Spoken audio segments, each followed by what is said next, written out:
Exodus chapter 34. Then the Lord told Moses, "Chisel out 2 stone tablets like the first ones. I'll write on them the same words that were on the tablets you smashed. Be ready in the morning to climb up Mount Sinai and present yourself to me on the top of the mountain. No one else may come with you. In fact, no one else is to appear anywhere on the mountain. Do not even let the flocks or herds graze near the mountain." So Moses chiselled out 2 tablets of stone like the first ones. Early in the morning he climbed Mount Sinai as the Lord had commanded him, and he carried the 2 stone tablets in his hands. Then the Lord came down in a cloud and stood there with him, and he called out his own name, Yahweh. The Lord passed in front of Moses, calling out, "Yahweh, the Lord, the God of compassion and mercy. I am slow to anger and filled with unfailing love and faithfulness. I lavish unfailing love to 1,000 generations. I forgive iniquity, rebellion and sin, but I do not excuse the guilty. I lay the sin of the parents upon their children and grandchildren. Entire families affected, even children in the 3rd and 4th generations." Moses immediately threw himself to the ground and worshipped. And he said, "O Lord, if it is true that I have found favour with you, then please travel with us. Yes, this is a stubborn and rebellious people, but please forgive our iniquity and our sins. Claim us as your own special possession." The Lord replied, "Listen, I'm making a covenant with you in the presence of your people. I'll perform miracles that have never been performed anywhere in all the earth or in any nation. And all the people around you will see the power of the Lord, the awesome power I will display for you. But listen carefully to everything I command you today.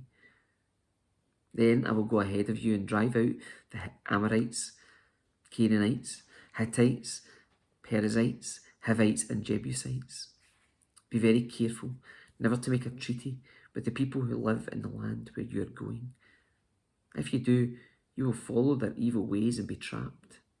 Instead, you must break down their pagan altars, smash their sacred pillars, and cut down their Asherah poles. You must worship no other gods, for the Lord, whose very name is jealous, is a God who is jealous about his relationship with you. You must not make a treaty of any kind with the people living in the land. They lust after their gods, offering sacrifices to them. They will invite you to join them in their sacrificial meals, and you will go with them. Then you will accept their daughters who sacrifice to other gods as wives for your sons.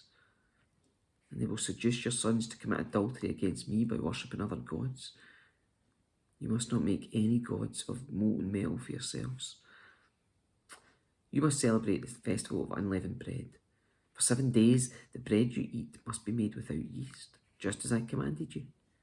Celebrate this festival annually at the appointed time in early spring in the month of Abib, for that is the anniversary of your departure from Egypt.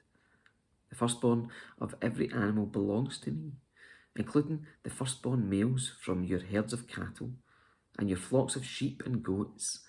A firstborn donkey may be bought back from the Lord by presenting a lamb or young goat in its place. But if you do not buy it back, you must break its neck. However, you must buy back every firstborn son. No one may appear before me without an offering. You have 6 days each week for your ordinary work, but on the 7th day, you must stop working, even during the seasons of ploughing and harvest. You must celebrate the festival of harvest with the first crop of the wheat harvest, and celebrate the festival of the final harvest at the end of the harvest season. 3 times each year, every man in Israel must appear before the sovereign, the Lord, the God of Israel. I will drive out the other nations ahead of you and expand your territory, so no one will covet and conquer your land while you appear before the Lord your God 3 times each year. You must not offer the blood of my sacrificial offerings together with any baked goods containing yeast, and none of the meat of the Passover sacrifice may be kept over until the next morning. As you harvest your crops, bring the very best of the first harvest to the house of the Lord your God. You must not cook a young goat in its mother's milk. Then the Lord said to Moses, write down all these instructions, for they represent the terms of the covenant I'm making with you and with Israel. Moses remained there on the mountain with the Lord 40 days and 40 nights. In all that time he ate no bread and drank no water. And the Lord wrote the terms of the covenant, the 10 commandments, on the stone tablets. When Moses came down the mountain, carrying the 2 stone tablets, inscribed with the terms of the covenant, he wasn't aware that his face had become radiant because he had spoken to the Lord.